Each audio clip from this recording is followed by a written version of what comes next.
Assalamualaikum warahmatullahi wabarakatuh. Perkenalkan, nama saya Bayu Arinanto dengan NIM B1B1222017. Saya adalah mahasiswa dari program studi Ilmu Pemerintahan Universitas Jambi. Pada kesempatan kali ini, saya ingin menjelaskan mengenai dasar teori sistem, teori yang mempengaruhi sistem pemerintah negara menurut Bagirmanan. Adapun tujuan saya membuat video ini adalah untuk memenuhi tugas UTS dari mata kuliah Pemerintahan Nasional dengan dosen pengampu Bapak Alfa Beriansah, SIP MIP. Baiklah, langsung saja saya akan menjelaskan mengenai dasar teori sistem, teori yang mempengaruhi sistem pemerintahan negara menurut Bagirmanan. Adapun teori-teori yang mempengaruhi sistem pemerintahan negara menurut Bagirmanan itu, yang pertama ada teori pemisahan kekuasaan. Yang kedua ada teori demokrasi. Kemudian yang ketiga ada teori negara berdasarkan atas hukum. Dan yang keempat teori negara konstitusional. Dan yang kelima ajaran negara kesejahteraan atau yang bisa disebut juga dengan welfare state. Dan yang keenam ajaran sistem pemerintahan. Baiklah, langsung saja saya masuk kepada teori yang pertama, yaitu teori pemisahan kekuasaan. Sebelumnya, apa pengertian teori pemisahan kekuasaan? Di sini saya akan menjelaskan mengenai pengertian teori pemisahan kekuasaan. Pemisahan kekuasaan atau trias politika merupakan konsep pembagian kekuasaan pemerintah dalam suatu negara menjadi bercabang-cabang, yaitu seperti legislatif, eksekutif, dan yudikatif. Masing-masing cabang mempunyai kekuasaan dan tanggung jawab yang terpisah dan independen, sehingga kekuasaan itu tidak akan bertentangan dengan cabang-cabang kekuasaan lainnya. Seperti yang sudah saya jelaskan sebelumnya, cabang-cabang pemisahan kekuasaan itu ada 3. Yang pertama, satu kekuasaan legislatif. Kekuasaan legislatif adalah kekuasaan yang sebagai pembuat undang-undang. Contohnya itu seperti Dewan Perwakilan Rakyat. Kemudian yang kedua adalah eksekutif. Kekuasaan eksekutif adalah kekuasaan yang berfungsi untuk menjalankan dan melaksanakan undang-undang yang dibuat oleh DPR. Dan yang terakhir, yang ketiga adalah kekuasaan yudikatif. Kekuasaan yudikatif adalah kekuasaan yang berfungsi untuk mempertahankan dari pelaksanaan undang-undang tersebut. Selanjutnya yaitu sejarah lahirnya teori pemisahan kekuasaan. Teori pemisahan kekuasaan pertama kali dipopulerkan secara ilmiah oleh John Locke, seorang filsuf berkebangsaan Inggris 1632 sampai 1704. Dalam bukunya Two Treatises of Government yang terbit tahun 1690, John Locke membagi kekuasaan dalam negara menjadi 3, yaitu yang pertama kekuasaan membentuk undang-undang atau yang disebut juga sebagai kekuasaan legislatif. Yang kedua adalah kekuasaan melaksanakan undang-undang atau yang disebut juga kekuasaan eksekutif. Dan yang terakhir yaitu kekuasaan untuk menjalankan hubungan luar negeri seperti membuat perjanjian dengan negara-negara lain atau yang disebut juga dengan kekuasaan federatif. Pemikiran John Locke ini ternyata mempengaruhi ahli hukum Perancis yang bernama Montesquieu. Montesquieu menyatakan bahwa kekuasaan dalam negara harus dipisahkan dalam 3 kekuasaan, yaitu yang pertama kekuasaan legislatif yang bertugas untuk membuat undang-undang, dan yang kedua adalah kekuasaan eksekutif yang melaksanakan undang-undang, dan yang ketiga adalah kekuasaan yudikatif yang artinya menjalankan kekuasaan kehakiman. Selanjutnya yaitu latar belakang lahirnya teori pemisahan kekuasaan. Teori pemisahan kekuasaan ini lahir sebagai bentuk reaksi terhadap absolutisme dengan mendukung pembatasan kekuasaan politik raja. John Locke berpendapat bahwa alasan mengapa manusia memasuki suatu social contracts adalah untuk mempertahankan kehidupan, kebebasan, dan hak untuk memiliki. Berkaitan dengan fungsi negara, John Locke membedakannya ke dalam 4 fungsi. Keempat fungsi negara tersebut adalah yang pertama pembentukan undang-undang, kemudian yang kedua adalah membuat keputusan, dan yang ketiga adalah menggunakan kekuatan secara internal dalam melaksanakan undang-undang, dan yang keempat adalah menggunakan kekuatan-kekuatan tersebut di luar negeri dalam membela masyarakat. John Locke beranggapan bahwa bila kekuasaan diletakkan pada tangan yang berbeda, maka akan dapat dicapai suatu keseimbangan yang lebih baik.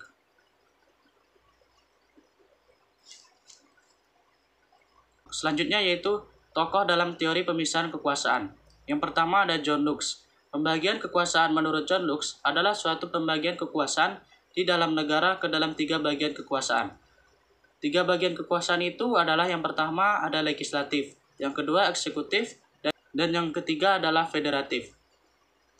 Selanjutnya tokoh kedua yaitu Montesquieu. Montesquieu menyatakan bahwa kekuasaan dalam negara harus dipisahkan dalam 3 kekuasaan, yaitu yang pertama kekuasaan legislatif, dan yang kedua kekuasaan eksekutif, dan yang terakhir yang ketiga yaitu kekuasaan yudikatif. Adapun konsep-konsep dari pemisahan kekuasaan, menurut John Locke, konsep pemisahan kekuasaan itu dibagi dalam 3 kekuasaan, yaitu yang pertama kekuasaan legislatif yang bertugas untuk membuat peraturan dan undang-undang, kemudian kekuasaan eksekutif yang bertugas untuk melaksanakan undang-undang yang ada di dalamnya termasuk kekuasaan untuk mengadili, dan yang ketiga adalah kekuasaan federatif. Tugasnya meliputi segala tindakan atau menjaga keamanan negara dalam hubungan dengan negara lain, seperti membuat aliansi dan sebagainya. Atau dengan bahasa yang lebih modern kita sebut dengan hubungan luar negeri. Sementara itu, Montesquieu dalam masalah pemisahan kekuasaan membedakannya dalam 3 bagian pula. Meskipun ada perbedaan dengan konsep yang disampaikan John Locke, yaitu adapun konsep-konsep yang disampaikan oleh Montesquieu yang pertama yaitu kekuasaan legislatif, kekuasaan yang bertugas untuk membuat undang-undang. Kemudian yang kedua adalah kekuasaan eksekutif yang bertugas untuk menyelenggarakan undang-undang. Tapi oleh Montesquieu diutamakan tindakan di bidang politik luar negeri. Dan yang membedakan konsep yang disampaikan oleh Montesquieu ini adalah konsep yang ketiga, di mana Montesquieu menyampaikan konsep yang ketiga menurut beliau yaitu adalah kekuasaan yudikatif, yang bertugas untuk mengadili atas pelanggaran undang-undang.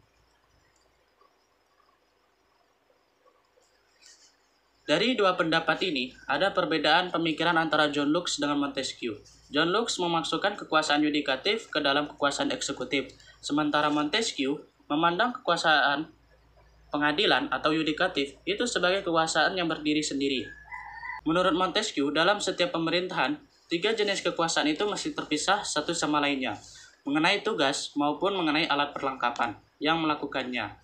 Menurut ajaran ini, tidak dibenarkan adanya campur tangan atau mempengaruhi antara yang satu dengan yang lainnya. Oleh karena itu, ajaran Montesquieu disebut pemisahan kekuasaan. Artinya, ketiga kekuasaan itu masing-masing harus terpisah, baik lembaganya maupun orang-orang yang menanganinya. Terkait dengan teori pemisahan, Montesquieu menganalisis atas pemerintahan Inggris, dan ia menyatakan, ketika kekuasaan legislatif dan eksekutif disatukan pada orang yang sama atau pada lembaga tinggi yang sama, maka tidak ada kebebasan. Sekali lagi, tidak akan ada kebebasan. Jika kekuasaan kehakiman tidak dipisahkan dari kekuasaan legislatif dan eksekutif, dan pada akhirnya akan menjadi hal yang menyedihkan bila orang yang sama atau lembaga yang sama menjalankan ketiga kekuasaan itu. Contohnya seperti yaitu orang yang menetapkan hukum, menjalankan keputusan publik, dan mengadili kejahatan atau perselisihan antar individu ataupun kelompok. Selanjutnya saya beralih kepada teori yang kedua yaitu teori demokrasi. Pengertian demokrasi. Kata demokrasi berasal dari bahasa Yunani yaitu demos yang berarti rakyat dan kratos yang berarti kekuasaan atau yang berkuasa. Dengan demikian demokrasi artinya pemerintahan oleh rakyat di mana kekuasaan tertinggi berada di tangan rakyat dan dijalankan langsung oleh mereka atau wakil-wakil yang mereka pilih di bawah sistem pemilihan bebas. Demokrasi merupakan asa dan sistem yang paling baik di dalam sistem politik dan ketatanegaraan, kiranya tidak dapat dibantah. Selanjutnya yaitu sejarah lahirnya teori demokrasi. Demokrasi lahir dari Yunani kuno di kota Athena yang dipraktekkan dalam hidup bernegara antara abad ke-3 sebelum Masehi sampai dengan abad ke-6 sebelum Masehi. Demokrasi yang dipraktikkan pada waktu itu adalah demokrasi langsung. Artinya, hak rakyat untuk membuat keputusan politik dijalankan secara langsung oleh seluruh rakyat atau warga negara. Demokrasi memang bukanlah merupakan sistem politik yang ideal. Penolakan terhadap demokrasi berlangsung berabad-abad. Kemudian setelah Revolusi Prancis, demokrasi mulai memperoleh perhatian dunia dan pemikiran tentang demokrasi terus berevolusi mengenai tantangan-tantangan yang muncul dalam bentuk gelombang anti-demokrasi, khususnya dari sistem komunisme, militarisme, dan fasisme. Demokrasi mengidentifikasi konsep dengan memasukkan penekanan pada kebebasan dan diwakilinya, kepentingan melalui forum publik yang dipilih dan partisipasi kelompok. Tujuan demokrasi bukan terletak pada struktur organisasi yang tersusun bagus dan indah, melainkan pertumbuhan warga negara dalam mencapai kemaslahatan bersama. Selanjutnya yaitu latar belakang lahirnya teori demokrasi. Lahirnya teori demokrasi di negara-negara di dunia umumnya dilatar belakangi oleh adanya kekuasaan mutlak yang dipegang oleh suatu orang saja atau raja yang absolut. Demokrasi terus menyebar ke berbagai negara di dunia setelah rakyat jelata dan perempuan yang tidak memiliki hak suara ataupun hak politik menyuarakan keresahannya untuk membebaskan diri dari sistem pemerintahan feodalisme. Selain sistem feodalisme, pengaruh gereja di bidang politik kenegaraan juga sangat besar.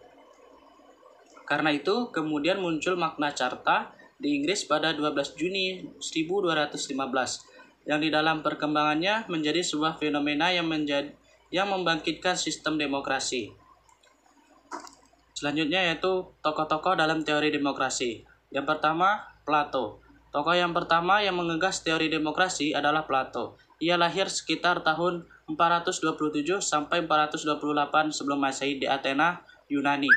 Plato menyatakan bahwa demokrasi ialah sistem yang memuja kebebasan. Artinya bahwa masyarakat secara bebas menyatakan pendapatnya masing-masing. Kebebasan ini akan bertentangan dengan hak dan kewajiban orang lain. Kebebasan tersebut ialah tanpa batas, tanpa aturan, dan tanpa hukum.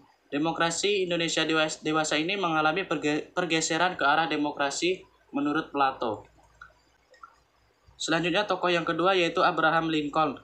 Demokrasi menurut Abraham Lincoln yaitu suatu hal yang didasari oleh rakyat. Abraham Lincoln menjelaskan jika demokrasi adalah sebuah pemerintahan yang dasarnya berasal dari rakyat, oleh rakyat, dan untuk rakyat.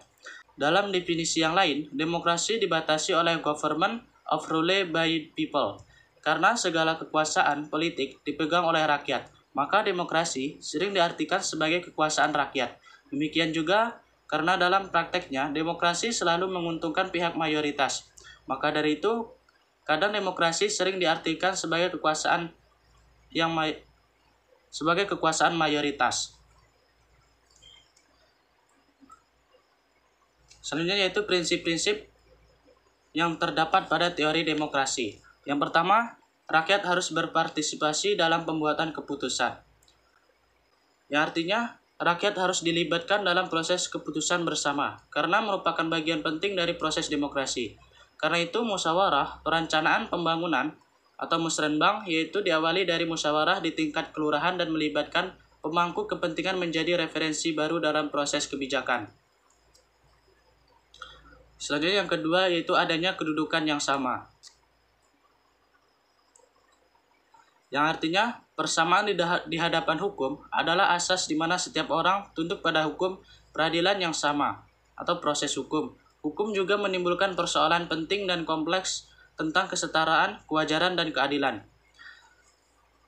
Selanjutnya yang ketiga yaitu pendapatan negara yang harus didistribusikan secara adil. Distribusi pendapatan dikatakan adil bila merata ke seluruh lapisan masyarakat yang benar-benar membutuhkan dan sesuai target. Hal ini dapat dikatakan efektif bila merata sehingga tidak terjadi ketimpangan. Selanjutnya yang keempat adanya kesempatan yang sama. Kemudian yang kelima ada kebebasan kebebasan mengemukakan pendapat. Kebebasan mengemukakan pendapat adalah hak setiap warga negara untuk mengeluarkan pikiran dengan lisan, tulisan, bentuk lain secara bebas dan bertanggung jawab sesuai dengan ketentuan peraturan perundang-undangan yang berlaku. Kemudian yang keenam adanya kebebasan berindividu, yang ketujuh ada semangat kerjasama, dan kemudian yang kedelapan ada HAM. Prinsip teori demokrasi yang terakhir yaitu adalah HAM. Artinya adalah menghormati hak-hak orang lain dengan cara saling memiliki sikap tenggang rasa, saling menjaga hubungan baik dengan terhadap masyarakat, saling menghargai pendapat orang lain, dan berlaku sopan dan ramah terhadap sesama masyarakat. Selanjutnya yaitu teori yang ketiga, yaitu teori negara berdasarkan hukum. Pengertian teori negara hukum. Teori negara hukum atau Rechtsstaat adalah negara yang seluruh tindakannya didasarkan dan diatur oleh hukum. Negara hukum menyajikan konsep-konsep atau ide-ide bagaimana membangun negara hukum yang baik, bagaimana cara hidup bersama, bermasyarakat, dan bernegara yang dapat melindungi berbagai kepentingan dan mengatur cara penyelesaian jika terjadi benturan antara berbagai kepentingan dengan berpijak pada prinsip tegaknya kepastian hukum.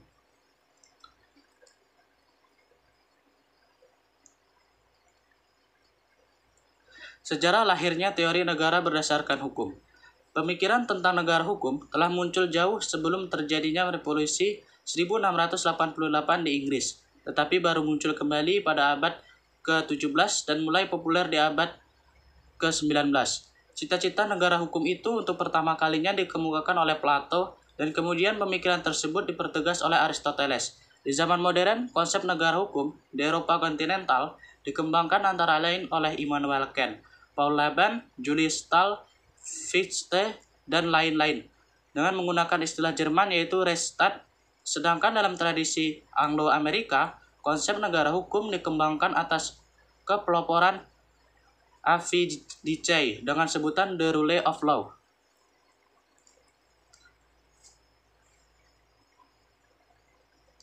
Selanjutnya yaitu apa yang menjadi latar belakang lahirnya teori negara berdasarkan hukum.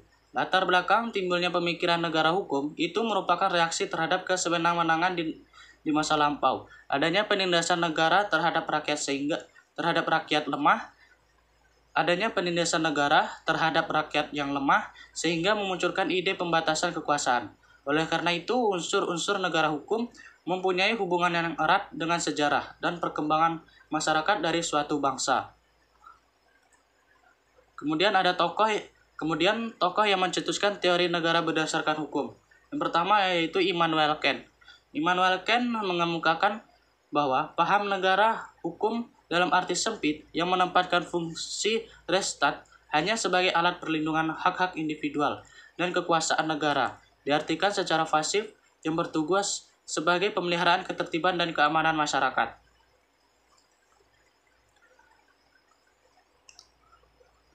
Dalam pandangan pemikirannya, Immanuel Kant berpendapat bahwa negara itu adalah suatu keharusan adanya, karena negara harus menjamin terlaksananya kepentingan umum di dalam hukum. Artinya, negara harus menjamin setiap warga negara bebas di dalam lingkungan hukum. Jadi bebas bukan berarti dapat berbuat semau-maunya atau sewenang-wenangnya, tetapi segala perbuatan itu meskipun bebas harus sesuai dengan atau menurut apa yang telah diatur dalam undang-undang.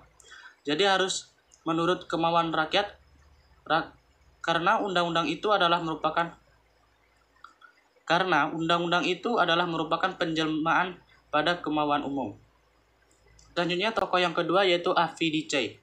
Sedangkan Avidice menguraikan adanya 3 ciri penting dalam setiap negara hukum yang disebut dengan istilah The Rule of Law, yaitu 1.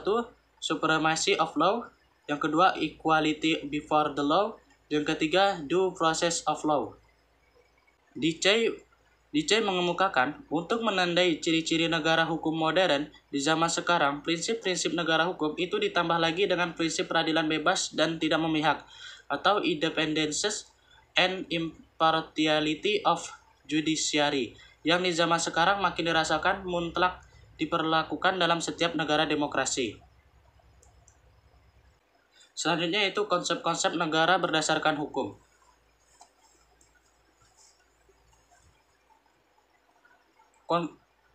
Konsep negara hukum berdasarkan wilayah tradisi hukumnya dapat dibedakan menjadi 2 macam, yaitu konsep negara hukum res staats, dan konsepsi negara hukum the rule of law yang telah mendapatkan dorongan daripada Renaissance dan Reformasi. Bagi konsepsi negara hukum res staats, penegakan hukum berarti penegakan hukum yang ditulis dalam undang-undang sesuai dengan paham legisme bahwa hukum identik dengan undang-undang, sehingga ada kepastian hukum. Bagi konsepsi negara hukum, the rule of law, menegakkan hukum bukan berarti penegakan hukum tertulis, tetapi yang penting adalah penegakan keadilan hukum. Sehingga penegakan hukum tidak berarti penegakan hukum yang ditulis dalam undang-undang semata, bahkan hukum tertulis tersebut lebih diterima untuk disimpangi oleh hakim jika memang dirasakan tidak memenuhi rasa keadilan hukum. Konsep negara hukum res staats atau Eropa kontinental yang dipelopori oleh Immanuel Kant, menurut konsep ini ditandai dengan 4 unsur pokok, yaitu yang pertama ada 1. Pengakuan dan perlindungan terhadap hak-hak asasi manusia. Pengakuan terhadap hak-hak asasi manusia ini dapat dibuktikan dengan cara saling memiliki sikap tenggang rasa, saling menjaga hubungan baik terhadap masyarakat, saling menghargai pendapat orang lain, berlaku sopan, dan ramah terhadap sesama masyarakat. Yang kedua yaitu negara didasarkan pada pemisahan atau pembagian kekuasaan. Adapun maksud dari pemisahan atau pembagian kekuasaan adalah suatu ajaran yang mempunyai anggapan bahwa kekuasaan negara itu harus dibagi menjadi 3 macam, yaitu kekuasaan legislatif, eksekutif, dan yudikatif. Selanjutnya yaitu yang ketiga, pemerintahan diselenggarakan berdasarkan atas hukum. Suatu negara hukum dapat diartikan sebagai negara apabila tindakan pemerintah maupun rakyat didasarkan atas hukum, untuk mencegah adanya tindakan sewenang-wenang dari pihak pemerintah atau penguasa dan tindakan rakyat yang dilakukan menurut kehendaknya sendiri. Adapun konsep negara hukum Anglo-Saxon, rule of law yang dipelopori oleh Alfie. Menurut Alfie, konsepsi rule of law ini menekankan pada 3 tolak ukur. Yang pertama, supremasi hukum, yaitu terjaminnya penegakan aturan hukum. Yang kedua yaitu persamaan di hadapan hukum. Ya, artinya mau orang itu adalah pejabat ataupun rakyat biasa, ketika sudah di hadapan hukum maka dia akan memiliki kedudukan yang sama dan tidak ada sesuatu pun hal yang dapat membedakannya. Kemudian yang ketiga yaitu terjaminnya hak-hak manusia. Terjaminnya hak-hak manusia ini bisa kita lihat dari kebebasan berpendapat, kemudian kebebasan beragama, kebebasan untuk menjalankan ibadah sesuai dengan agamanya masing-masing. Kemudian teori yang keempat adalah teori negara konstitusional. Konstitusi adalah seperangkat aturan dasar dan berbagai ketentuan untuk mengatur fungsi serta struktur lembaga pemerintah, termasuk dasar hubungan kerjasama antara negara dan rakyat dalam kehidupan berbangsa dan bernegara. Konstitusi menggambarkan keseluruhan sistem ketatanegaraan suatu negara, yaitu berupa kumpulan peraturan yang membentuk, mengatur, atau memerintah negara. Negara konstitusi adalah suatu negara yang melindungi dan menjamin terselenggaranya hak-hak asasi manusia dan hak-hak sipil lainnya, serta membatasi kekuasaan pemerintahan secara berimbang antara kepentingan penyelenggaraan negara dan warga negaranya. Selanjutnya yaitu sejarah lahirnya teori negara konstitusional. Istilah konstitusi telah dikenal sejak zaman Yunani kuno. Hanya saja konstitusi itu masih diartikan material, karena konstitusi itu belum diletakkan dalam suatu naskah yang tertulis. Ini dapat dibuktikan pada paham Aristoteles yang membedakan istilah politia dan nomoi. Politia diartikan sebagai konstitusi, sedangkan nomoi adalah undang-undang biasa. Dalam kedua perkataan itulah awal mula gagasan konstitusi diekspresikan oleh umat manusia beserta hubungan di antara kedua istilah tersebut dalam sejarah. Selanjutnya yaitu latar belakang lahirnya teori negara konstitusi. Yang menjadi latar belakang lahirnya teori negara konstitusi pada masa Yunani kuno, seperti dikemukakan oleh Plato, Socrates, dan Aristoteles, yang menjadi faktor utama atau pemicu dalam lahirnya teori ini adalah konstitusi lahir sebagai suatu tuntutan dan harapan masyarakat untuk mencapai suatu keadilan.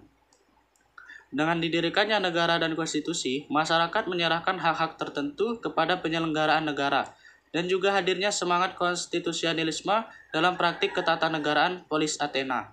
Aristoteles dalam bukunya Politics menyatakan, konstitusi atau politik dapat didefinisikan sebagai organisasi polis, sehubungan dengan jabatan secara umum, tetapi khususnya sehubungan dengan jabatan tertentu yang berdaulat dalam semua masalah. Selanjutnya yaitu tokoh dalam teori negara konstitusi. Tokoh yang pertama yaitu Aristoteles.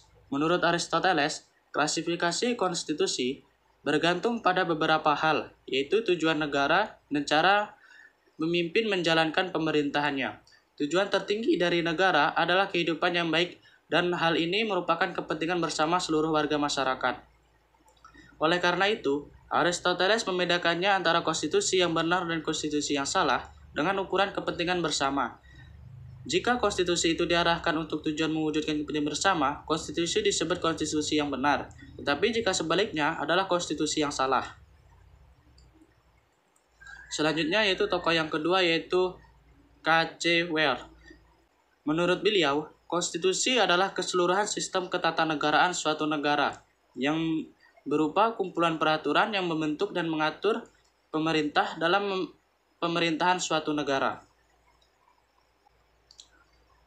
Selanjutnya yaitu konsep dan pemikiran teori negara konstitusional. Konstitusi memuat kewajiban-kewajiban yang harus dipenuhi negara dalam rangka melindungi hak-hak warga negara dan memajukan kesejahteraan umum dalam rangka mewujudkan keadilan sosial bagi seluruh rakyat. Konsepsi konstitusi itu berisi 3 hal pokok, yaitu yang pertama, adanya jaminan terhadap hak asasi manusia dan warga negara. Undang-Undang 1945 pun sebagai konstitusi negara telah menjamin perlindungan hak asasi manusia. Selain itu, pemerintah juga telah menerbitkan undang-undang yang mengatur hak asasi manusia secara khusus, yakni Undang-Undang Nomor 39 Tahun 1999 tentang Hak Asasi Manusia. Berdasarkan undang-undang tersebut, hak asasi manusia adalah hak yang melekat pada hakikat dan keberadaan manusia sebagai makhluk Tuhan yang merupakan anugerah yang wajib dihormati, dijunjung tinggi, dan dilindungi oleh negara, hukum, pemerintah, dan setiap orang. Undang-undang ini juga menegaskan bahwa setiap orang berhak atas perlindungan hak asasi manusia dan kebebasan dasar manusia tanpa diskriminasi. Contohnya itu seperti 1. Hak untuk hidup, yang kedua, hak untuk tidak disiksa, dan yang ketiga adalah hak untuk kemerdekaan pikiran dan hati nurani, dan yang keempat, hak beragama sesuai dengan kepercayaannya masing-masing. Selanjutnya yang kedua yaitu ditetapkannya susunan ketatanegaraan suatu negara yang bersifat fundamental.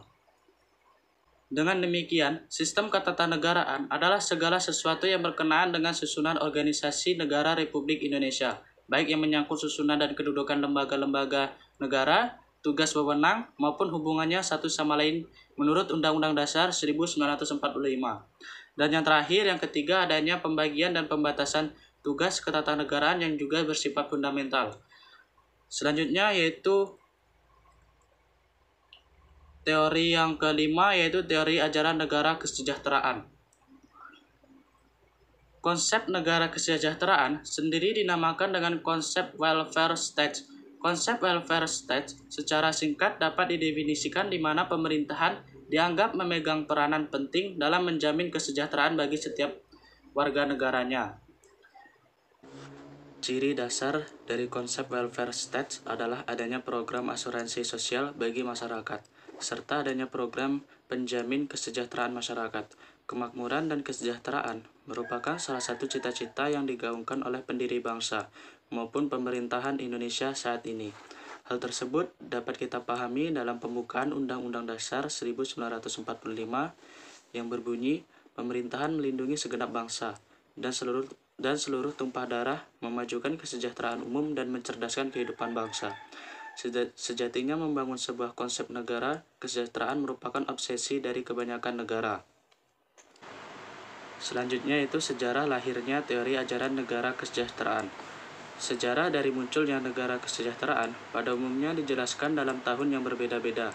Akan tetapi, dari sekian banyaknya tulisan yang menunjukkan tentang munculnya negara kesejahteraan, baik dari gagasan maupun implementasinya, tertuju pada pertengahan abad ke-20.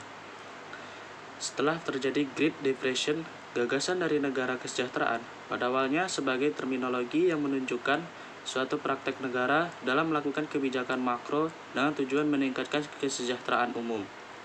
Sejarah konsep welfare state yang lahir di era abad ke-20 sebagai koreksi berkembangnya konsep negara sebagai penjaga malam, gejala kapitalisme perekonomian yang secara perlahan-lahan menyebabkan terjadinya kepincangan dalam pembagian sumber-sumber kemakmuran bersama. Akibatnya, timbul jurang kemiskinan yang menunjukkan kecenderungan semakin menajam yang sulit dipecahkan oleh negara yang difungsikan secara minimal. Negara dianggap tidak dapat melepaskan tanggung jawabnya untuk meningkatkan kesejahteraan masyarakat. Munculnya aliran sosialisme yang menentang individualisme dan liberalisme yang dianggap sebagai sebab munculnya kapitalisme yang menindas rakyat miskin, bahkan menciptakan kemiskinan itu sendiri. Karena itu, atas pengaruh sosialisme, ini muncul konsepsi baru mengenai negara penjaga malam atau yang disebut menjadi welfare state.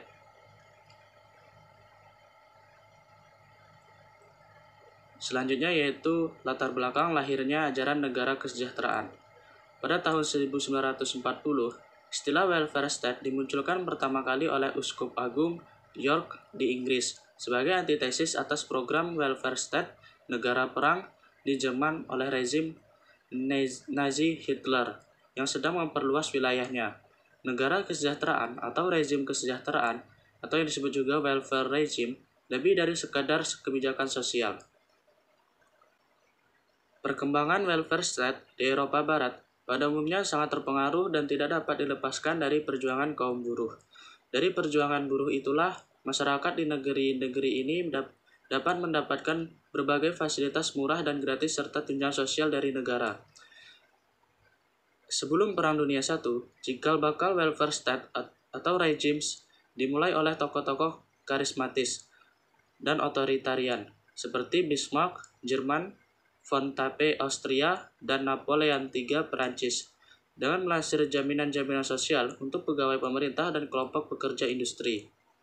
Di Inggris, sistem welfare state diawali dengan lahirnya Undang-Undang Penanggulangan Kemiskinan atau Poor Law 1880. Dalam periode kedua sesudah Perang Dunia Kedua 1945 sampai 1990, welfare state merupakan kreasi produk demokrasi multipartai atau kebijakan koalisi partai politik yang memerintah untuk menciptakan warga negara dan angkatan kerja yang terdidik dan sehat serta mengurangi kesenjangan sosial ekonomi. Tokoh dalam teori ajaran negara kesejahteraan, Kranenburg. Sebagai pencetus teori negara kesejahteraan, beliau menyatakan bahwa negara harus aktif mengupayakan kesejahteraan, bertindak adil yang dapat dirasakan seluruh masyarakat secara merata dan seimbang. Menurut Kranenburg, teori welfare state bukan sekadar memelihara ketertiban hukum, melainkan juga aktif mengupayakan kesejahteraan warganya. Kesejahteraan pun meliputi berbagai bidang yang luas cakupannya, sehingga selayaknya tujuan negara itu disebut secara plural, yaitu tujuan-tujuan negara. Selanjutnya yaitu konsep-konsep dan pemikiran teori ajaran negara kesejahteraan. Ada 3 prinsip utama dalam konsep negara kesejahteraan, yakni yang pertama, kesetaraan kesempatan, yang artinya warga negara memiliki kesempatan yang sama untuk bisa mengenyam pendidikan dan memperoleh pekerjaan yang layak. Hal ini juga termasuk pemerolehan pendapatan yang sesuai dengan pekerjaannya. Selanjutnya yang kedua, yaitu distribusi kekayaan yang merata. Distribusi kekayaan yang merata ini artinya konsep negara kesejahteraan bertujuan untuk menyejahterakan warga negaranya. Maka dari itu, pendistribusian kekayaan secara merata, khususnya kepada masyarakat yang membutuhkan, menjadi salah satu prinsip dari welfare state. Contohnya ialah pembagian jaminan sosial untuk pengangguran. Yang ketiga, yang terakhir, yaitu tanggung jawab publik, yang artinya masyarakat bertanggung jawab atas hak atau kesejahteraan yang telah didapatkan dan memanfaatkannya dengan sebaik-baik mungkin. Baiklah, selanjutnya saya masuk kepada teori yang terakhir, yang keenam, yaitu teori ajaran sistem pemerintahan. Sebelumnya yaitu apa pengertian dari sistem pemerintahan? Sistem pemerintahan adalah hal yang mendasari negara. Dapat dikatakan bahwa sistem pemerintahan akan menentukan bagaimana sebuah negara berjalan. Inilah yang membuat sistem pemerintahan sangat penting. Setiap negara tentu memiliki sistem pemerintahannya sendiri. Melalui sistem pemerintahan, negara tersebut dapat berjalan sesuai yang sudah ditetapkan. Pemilihan sistem pemerintahan di suatu negara biasanya berdasarkan kesepakatan bersama yang disesuaikan dengan karakteristik negaranya. Setiap negara melakukan berbagai upaya agar tercipta stabilitas pemerintahan di negaranya. Di antara langkah pentingnya adalah dengan melakukan berbagai reformasi konstitusi terkait sistem pemerintahan yang digunakan. Reformasi sistem pemerintahan yang terjadi di berbagai negara memperlihatkan fenomena terjadinya saling kontribusi antara sistem pemerintahan. Yang terjadi gejala-gejala parlamentarisasi di sistem presidensial dan presidensialisasi di sistem parlementer. Sementara itu, sistem yang merupakan sintesa antara sistem parlementer dan sistem presidensial yang populer dikenal dengan sistem semi-presidensial semakin banyak digunakan dan penuh dengan berbagai kreativitas penerapannya. Kemudian, sejarah lahirnya teori ajaran sistem pemerintahan. Salah satu peradaban perkotaan pertama di dunia, bangsa Sumeria, mendirikan pemerintahan pertama dan tertua di dunia. Pada milenium keempat sebelum Masehi, Sumeria dibagi menjadi banyak negara, kota yang diperintah oleh gubernur atau raja. Sejarah lahirnya teori ajaran sistem pemerintahan berasal dari beberapa teori dan pandangan mengenai bagaimana sistem pemerintahan dapat berjalan secara efektif dan efisien. Teori sistem pemerintahan sejak abad pertengahan, para ahli politik telah berusaha menyusun klasifikasi bentuk-bentuk pemerintahan demokratis, tapi baru sebatas diskursus tentang sistem parlementer dan sistem presidensial. Dalam bukunya yang amat berpengaruh, The Analysis of Political System, Verney, Rodley, dan Kagan Paul 1979 menguraikan dua sistem pemerintahan yang paling populer dan paling banyak digunakan di negara konstitusional dan demokratis, yaitu sistem pemerintahan parlementer dan sistem pemerintahan presidensial. Selanjutnya yaitu latar belakang lahirnya teori ajaran sistem pemerintahan. Teori ajaran sistem pemerintahan lahir dilatar belakangi dengan perubahan yang terjadi dalam sistem politik abad ke-20. Pada waktu itu, pemerintahan masih bersifat sebagai suatu sistem hierarki yang bersifat otoriter dan tidak responsif terhadap kepentingan masyarakat umum. Pada awalnya, pemerintahan dibentuk untuk menghindari terjadi kekacauan dan kepentingan individu yang saling berhadapan dalam ruang dan waktu tertentu.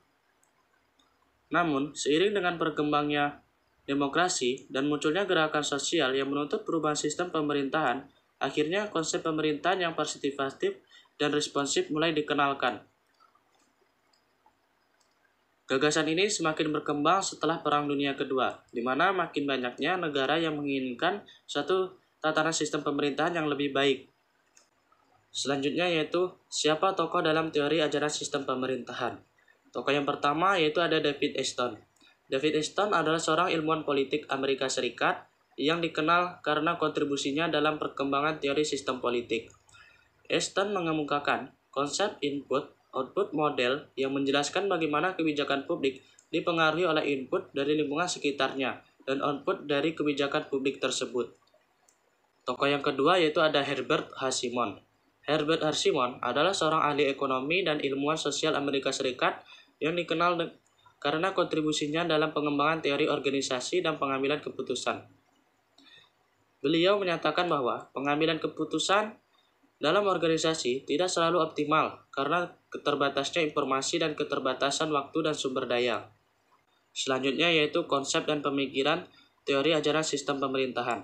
Ada banyak sistem pemerintahan yang digunakan di negara-negara di dunia.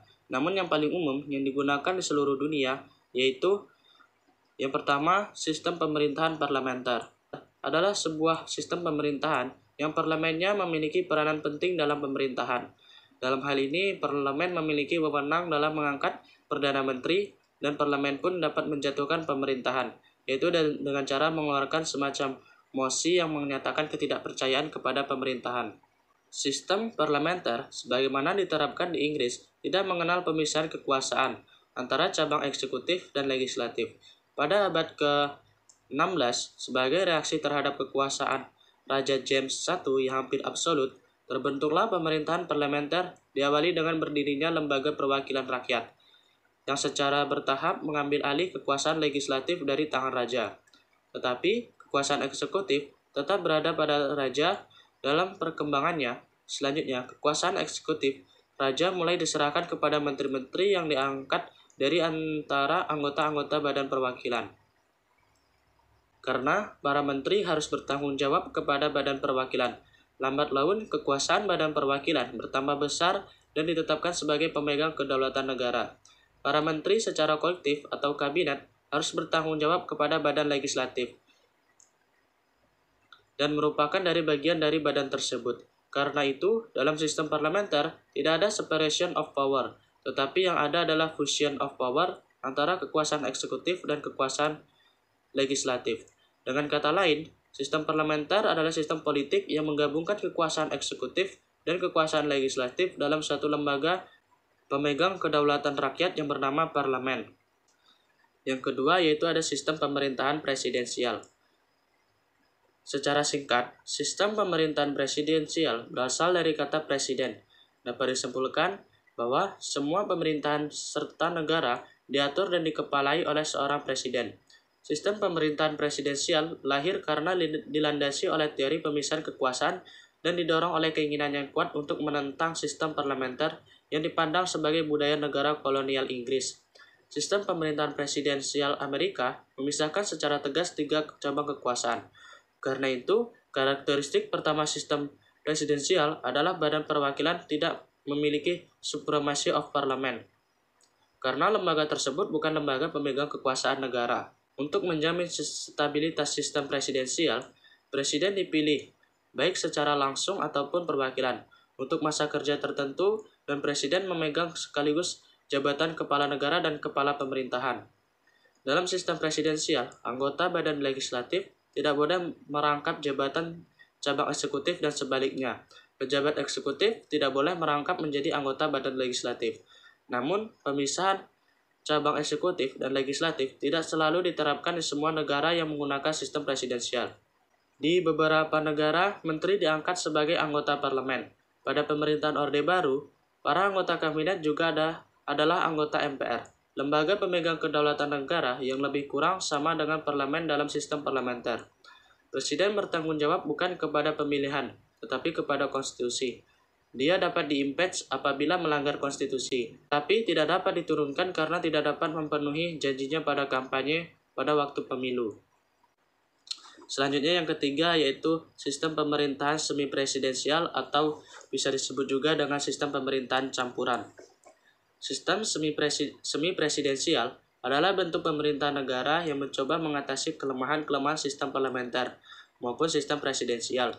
Kelemahan pokok sistem parlementer ialah sifatnya yang sangat tidak stabil, karena setiap pemerintah, baik seluruh kabinet maupun setiap menteri, dapat menerima mosi atau ketidakpercayaan dari parlemen.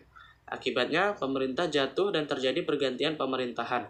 Untuk mengatasi kelemahan-kelemahan dua sistem tersebut, pada awal abad ke-20, berkembang model ketiga sistem pemerintahan yang disebut dengan sistem semi-presidensial. Sistem politik ketiga ini memiliki karakteristik sistem parlementer dan sistem presidensial. Adapun ciri utama sistem semi-presidensial adalah sebagai berikut. Yang pertama, pusat kekuasaan berada pada suatu majelis perwakilan sebagai pemegang kekuasaan tertinggi. Yang kedua, penyelenggaraan kekuasaan legislatif adalah suatu badan perwakilan yang merupakan bagian dari majelis perwakilan. Yang ketiga, yaitu presiden dipilih secara langsung atau tidak langsung untuk masa jabatan tertentu dan bertanggung jawab kepada majelis perwakilan. Dan yang terakhir, yang keempat adalah para menteri adalah pembantu presiden yang diangkat dan diberhentikan oleh presiden.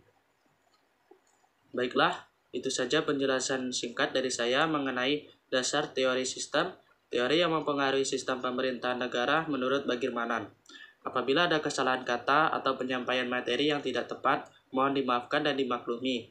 Untuk itu, saya akhiri. Assalamualaikum warahmatullahi wabarakatuh.